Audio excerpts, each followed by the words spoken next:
ప్రకటన గ్రంథము 4వ అధ్యాయము 8-9 వచనం. ఎస్. ఈ 4 జీవులలో ప్రతి జీవికి 6 రెక్కలుండెను. ఈ 4 జీవులలో ప్రతి జీవికి 6 రెక్కలుండెను. అవి చుట్టూను రెక్కల లోపటను కన్నులతో అవి చుట్టూను లోపలను రెక్కల లోపటను రెక్కల లోపలను కన్నులతో నిండి ఉన్నవి. అవి భూత వర్తమాన భవిష్యత్ కాలములలో అవి భూత భవిష్యత్ వర్తమాన కాలములలో ఉండు సర్వాధికారి దేవుడు దేవుడు నాకు ప్రభు పరిశుద్ధుడు పరిశుద్ధుడు అని మానక రాత్రింబగళ్ళు చెప్పుచున్నారు. దేవుని స్తోత్రం. హల్లెలూయా. 9వ వచనం కూడా. ఆ సింహాసనమునందు ఆసీనుడై ఉన్నవాడు యుగ యుగంలో జీవించుచున్న వానికి మహిమయు ఘనతయు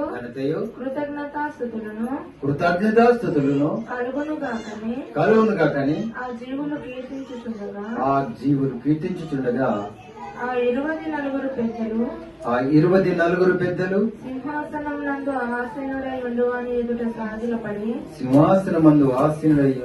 ఎదుట సాగిలపడి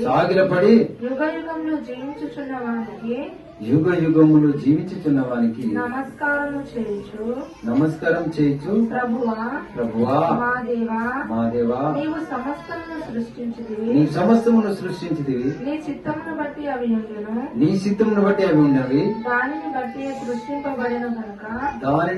సృష్టింపబడిన గనుక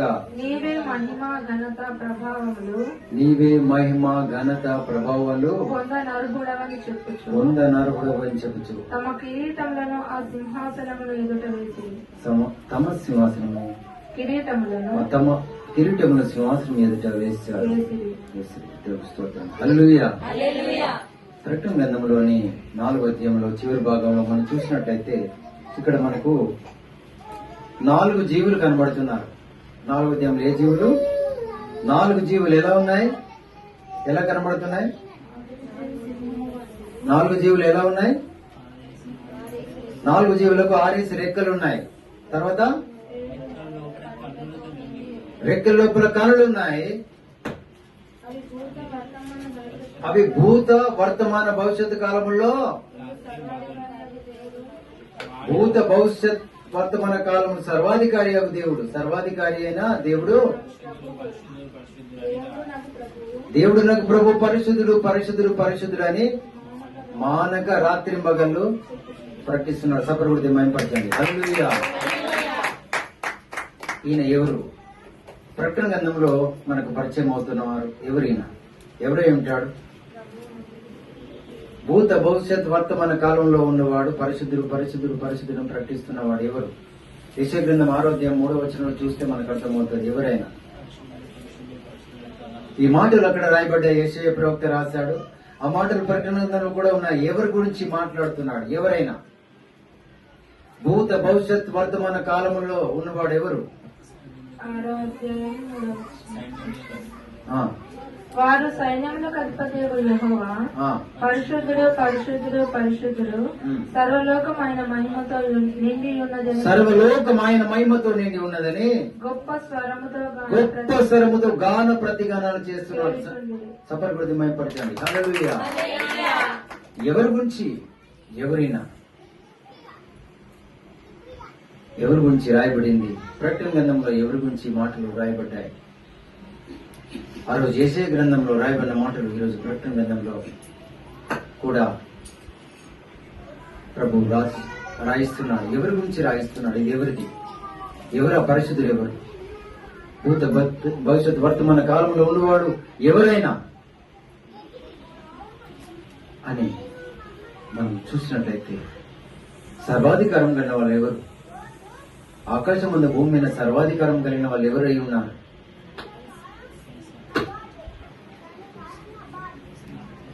మత్తయి సువార్త 28వ అధ్యాయంలో మనం చూసినట్లయితే ఆకాశం ముందు భూమి మీద నాకు సర్వాధికారం ఇవ్వబడి ఉన్నదన్నారు. ఒకసారి ఆ మాట చూద్దాం. మత్తయి సువార్త 28వ అధ్యాయము 17వ వచనం. ఎస్. వారు ఆయనను చూశారు. ఆయనకు మొక్కిరి గాని మొక్కారు గాని కొందరు సందేశించారు. అయితే యేసు వారి యొద్దకు వచ్చాడు. పరలోకమందును భూమి మీదను నాకు సర్వాధికారం ఇయ్యబడింది. కాబట్టి మీరు వెళ్ళండి. సమస్త చాలు. హల్లెలూయా. పరలోకమందు భూమి మీద నాకు సర్వాధికారం ఇవ్వబడింది కాబట్టి మీరు వెళ్ళి సమస్త జనులను శిష్యులుగా చేయమన్నాడు. ఎవరు ఈ సర్వాధికారం కలిగిన వారు? ఎవరు? ప్రభువైన యేసుక్రీస్తు వారని మనకు అర్థమవుతుంది. ఆయనే తన గురించి తను చెప్తున్నాడు. అలాగే ప్రకటన గ్రంథము యేసు ప్రభు ఆరోహణమై వెళ్లిపోయిన తర్వాత ప్రకటన గ్రంథము రాయబడింది. ప్రభు రాకడ గుర్తుల్లో ఉంది. ప్రకటన గ్రంథము మొదటి అధ్యాయము ఒకసారి 18 మొదటి అధ్యాయము 16 నుంచి 18 వచ్చిన వరకు ఒకసారి చూద్దాం. ఆయన తన కుడి చేత 7 నక్షత్రములు పట్టుకొని ఉండేను. ఆయన నోటి నుండి 2 అంచుల వాడి ఆయన ఖడ్గం ఒకటి బయలువెళ్ళుచుండెను. ఆయన ముఖం మహా తేజస్సు ప్రకాశిస్తున్న సూర్యుడి వల్ల ప్రకాశించుచుండెను. నేను ఆయనను చూడగానే చచ్చిన వాని వలె ఆయన పాదముల యొద్ద పడితిని అంటున్నా. ఎవరు పడుతున్నారు? ఆయన పాదముల యొద్ద ఎవరు పడ్డారు? చచ్చిన వాని వల్ల పడ్డాడు ఒక ఆయన చూసి. ఎవరైనా? యోహాన్ ఎవరు? యేసు ప్రభు శిష్యుడు. మరి ఇక్కడ కనబడుతున్న వాళ్ళు ఎవరు? సూర్యుడి వల్ల ప్రకాశిస్తున్న వాడు ఎవరు? ఆయన ముఖం సూర్యుడి వల్ల ప్రకాశిస్తుంది. ఆయన మహా తేజస్తో ప్రకాశిస్తున్నాడు. సూర్యుని వల్ల ప్రకాశిస్తున్న ముఖం కలిగిన వాడు. హల్లెలూయా. ఆయన చూడగానే చచ్చిన వాని వలె ఆయన పాదముల యొద్ద పడ్డాడట. ఆయన కుడి చేయి నా మీద పెట్టాడు. నాతో ఇలా మాట్లాడుతున్నాడు. భయపడకుము, నేను మొదటి వాడను కడపడి వాడను, జీవించువాడను, మృతుడనైతిని గాని ఇదిగో యుగ యుగములు సజీవుడుగా ఉన్నాడు. సపర కొడితే భయపడకండి. హల్లెలూయా, హల్లెలూయా, హల్లెలూయా. ఎవరై ఉంటారు ఈయన? మృతుడైన వాడు, మరణం గెలిచిన వాడు, యుగ యుగాలు సజీవుగా ఉంటా అంటున్నాడు. ఎవరైనా అనేది మనము చూసినట్లయితే యుగ యుగంలో సజీవుగా ఉంటాను అంటున్నాడు. మరియు మరణం యొక్కయు పాతాళ లోకం యొక్కయు మరణం యొక్కయు పాతాళ లోకం యొక్కయు తాళపు చేతులు ఎక్కడున్నాయి?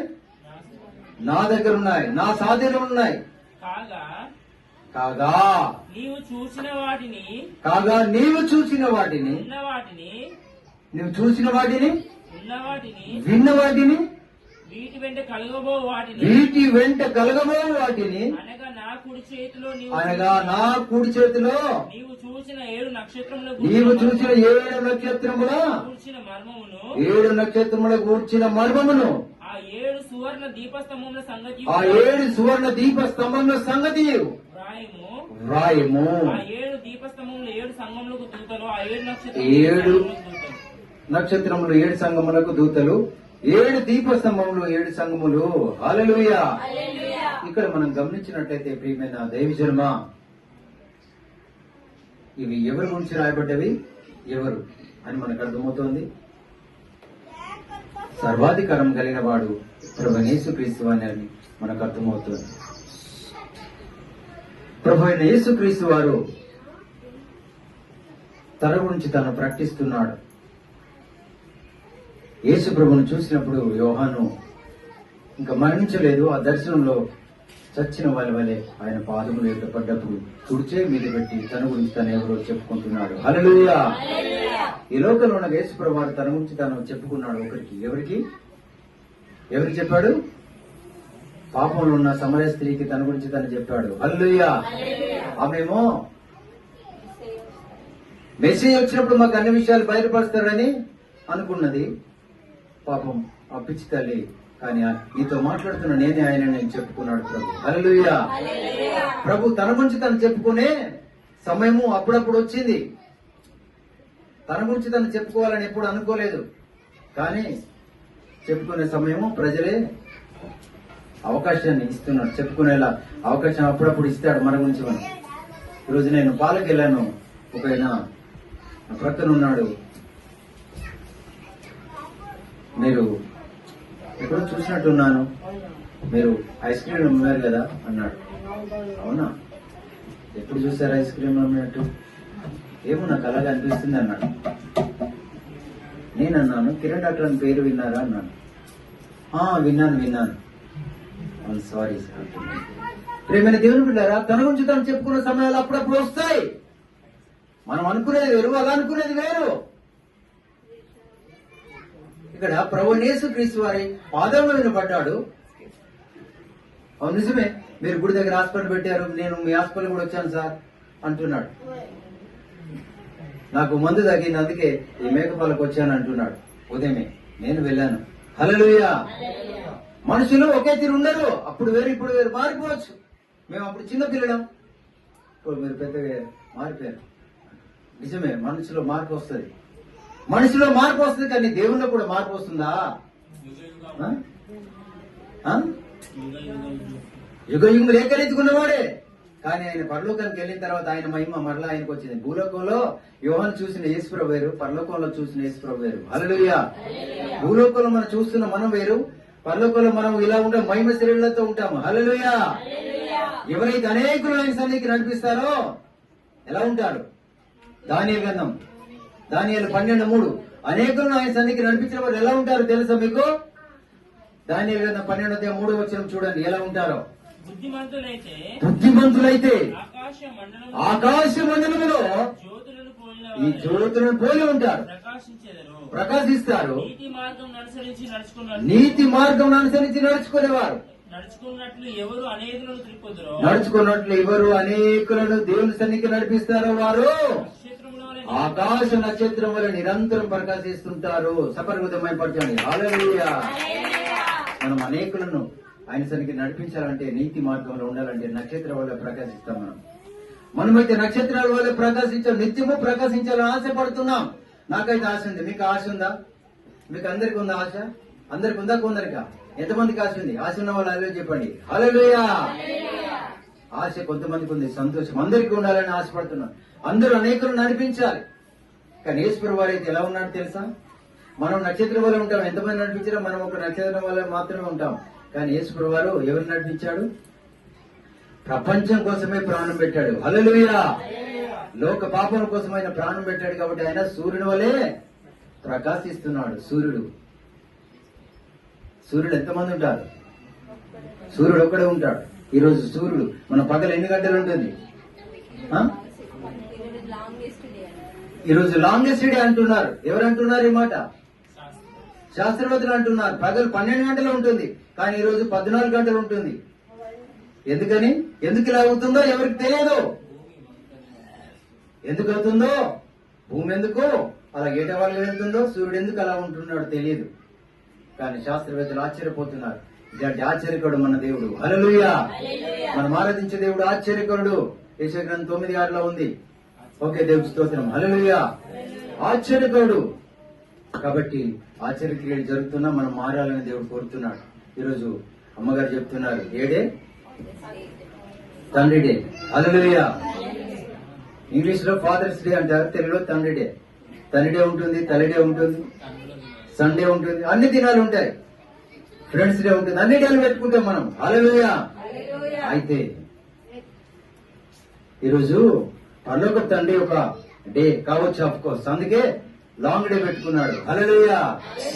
అన్ని డేలు 12 గంటలు ఉంటుంది, 14 గంటలు అయింది. ప్రతిదానికి ఒక ప్రణాళిక ఉంది, దేవుడికి ఒక ఆలోచన ఉంది. ప్రియమైన దైవజనమా, దేవుడి ఆలోచన నెరిగి మనం ఈ లోపల ముందుకు సాగిపోవాలని పొరపాటు మనం చేస్తున్నాను. యోహాను పాదములు నిలబడితే తన గురించి తను చెప్పుకోవాల్సి వచ్చింది. తన గురించి తను చెప్పాడు, పరిచయం చేసుకున్నాడు. ప్రభు ఏమన్నాడు? నేను భయపడద్దు, నేనెవరో మృతుడనైతిని గాని యుగ యుగాలు సజీవుడిగా ఉన్నానన్నాడు. హల్లెలూయా. యుగ యుగాలు సజీవుడిగా ఉండేవాడు మనం ఆరాధించే దేవుడు. కొంతమంది ఆయన దేవుడిగా ఆరాధించట్లేదు. ఈ లోక సంబంధమైన ఆలోచనలో ఉన్నారు, కొరింథీ సంఘం లాగా. కానీ దేవుణ్ణి ఆరాధించాలని ఆరట్టలేదు. నేను పాడాలి, ప్రార్థించాలి, పాటలు పాడాలి, కీర్తన చదవాలి, భాషలు మాట్లాడాలి, అన్ని చేయాలని ఆశ ఉంది. కానీ అంతకన్నా ముఖ్యమైనది ఏ ఆశ? ప్రవచన వరం. హల్లెలూయా. ప్రవచించే వరం కలిగి మనం ఈ లోకాన్ని ముందుకు సాగిపోవాలి. మనం మాట్లాడితే జరిగిపోవాలి. ఏం జరగాలి? యోహాను సువార్త 14:12 ఏమని రాయబడింది? నా యందు విశ్వాసం ఉంచి వారు నేను చేయి క్రియలు చేస్తారు, వాటికంటే మరి గొప్పవి కూడా చేస్తారన్నాడు. సపరవృద్ధి మైపరచండి. హల్లెలూయా. ప్రియమైన దేవుని బిడ్డారా, నాకు సమయం లేదు. నా సమయానికి నేను ముగించడానికి ముందుకు పరుగుపడుతూ వెళ్తున్నాను. కాబట్టి మనము ఆయనందు విశ్వాసం ఉంచాలి. విశ్వాసం అంటే ఏంటో ఎబ్రిల్కు రాసిన పత్రిక 11వ అధ్యాయం ఇంటికి వెళ్ళిన తర్వాత చదువుకోండి. కాబట్టి విశ్వాసం చాలా ప్రాముఖ్యమైనది. ఏది ముఖ్యమైనది? విశ్వాసం చాలా ప్రాముఖ్యమైనది. విశ్వాసం అంటే ఏంటంటే ఇక్కడ ఉన్నదంటే నమ్మాలి. ఉదయం రాగానే నేను ఒక మెసేజ్ పెట్టాను. ఒక అమ్మ మందిరానికి వెళ్ళి ఏడుస్తూ ప్రార్థన చేస్తుంది. అక్కడ ఉన్న దైవజనుడు, అమ్మ నీకేం కావాలి అని అడిగాడు. నాకు కుమారుడు కావాలంటే దేవుడు ఇస్తే పో అన్నాడు ఆయన. హల్లెలూయా. బీజీలో ఉన్నాడు ఆయన, బీజీ షెడ్యూల్లో ఉన్నాడు. దేవుడు ఇస్తానని చెప్పినప్పుడు ఆమె నమ్మకంతో వెళ్ళిపోయింది. అంతే. సంవత్సరం తర్వాత కుమారుడితో తిరిగి వచ్చింది. దేవుడి స్తోత్రం. హల్లెలూయా. ఆ నమ్మకం ఉంచితే చాలు. దైవజనుడు చెప్పినట్టే జరిగింది. దేవుడు చెప్పినట్టే జరుగుతుంది. కాబట్టి దేవుడి బిడ్డలైన మనము చెప్పినట్టు జరగాలంటే ఏం చేయాలి? మనము విశ్వాసంతో పలకాలి, విశ్వాసంతో ప్రార్థించాలి, విశ్వాసంతో ఏ పనైనా చేయాలి. అల్ప విశ్వాసంతో చేయదు. విశ్వాసంతో దేవుని మందిరానికి రావాలి. దేవుడు నాతో మాట్లాడతాడని. దేవుడే బ్రతికిస్తాడా లేదా? హల్లెలూయా. నమ్ముట నీవైతే నమ్ముడికి సమస్తము సాధ్యమే. ఎక్కడుంది ఈ మాట? మార్కు సువార్త 9:23. హల్లెలూయా. నమ్మాలి. మనం నమ్మితే దేవుడు కార్యాలు జరిగిస్తాడు. కాబట్టి నమ్మకం మీదే మన పునాది ఉండాలి. ఎక్కడ ఉండాలి మన పునాది? నమ్మకం మీద పునాది కట్టాలి. దేవుడు ఇస్తాడు. చాలా మంది ప్రవేశిస్తున్నారు, చాలా మంది భాషలు మాట్లాడుతున్నారు. దేవుడు బయలుపరిచే విధంగా చెప్తున్నాడు. నమ్మకం మనం కలిగి ఉండాలి. మన బైబిల్ గ్రంథంలో చూసినట్టయితే అనేక రుజువులున్నాయి. నమ్మితే జరుగుతుంది అని ప్రభు అన్నాడు. కాబట్టి మనం నమ్మకం కలిగి లోకల్ ముందుకు సాగిపోదామా? మన పెద్ద మందిరం దేవుడు ఇస్తాడని నమ్ముతున్నారా? నమ్ముతున్నాడు. హల్లెలూయా. దేవుడు అన్ని వసతులన్నీ తీరుస్తాడని నమ్ముతున్నారా? హల్లెలూయా. దేవుడు ఇస్తాడు. కాబట్టి మనం నమ్మాలి. మనకు పెద్ద మందిరాన్ని ఇస్తాడు. ఎక్కువ వేల కొలది ప్రజలు రక్షణకు వచ్చేలాగా దేవుడు మనం వాడుకోబోతున్నాడు. కాబట్టి దానికోసం మనం ఏం చేయాలి? ప్రార్థన చేయాలి. ఏం చేయాలి? ప్రార్థన చేయాలి. కనిపెట్టి చూడాలి. విశ్వాసంతో చూస్తే దేవుడు అద్భుతాలు జరిగిస్తాడు. విశ్వాసమే మెయిన్. విశ్వసిస్తే అన్ని జరుగుతాయి. కానీ మనం నమ్మితే దేవుడు మన జీవితాన్ని కూడా అద్భుతాలు జరిగిస్తాడు. ఎవరు ఏది కోరుకున్నా దేవుడు అది వారి జీవితాలు ఇచ్చేలాగా ఇప్పుడు ప్రార్థన చేద్దాం. అందరూ మోకరించాడు. కొద్ది వాక్యం దేవుడు మనందరూ ఆత్మల మీలిమితో దీవించి ఆశ్రయించుగాక. ఆమేన్.